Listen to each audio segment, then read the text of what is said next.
ইনি কে মা? ইনি তোর নতুন বাবা। ছি মা, বলতে লজ্জা করলো না তোমার?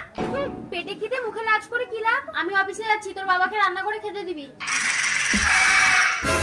হাতটা ছাড়ুন। বাড়িতে কেউ নেই। আপনি ভুলে যাচ্ছেন সম্পর্কে আমি আপনার মেয়ে হই। কাজের চাপে অফিস থেকে ফিরতে দেরি হয়ে গেল। কি ব্যাপার, তুমি লাগেজ প্যাক করছো কেন? তোমার মেয়ে আমাকে বাড়িতে একা পেয়ে হাত ধরে টানছিল। দীক্ষা। হ্যাঁ মা।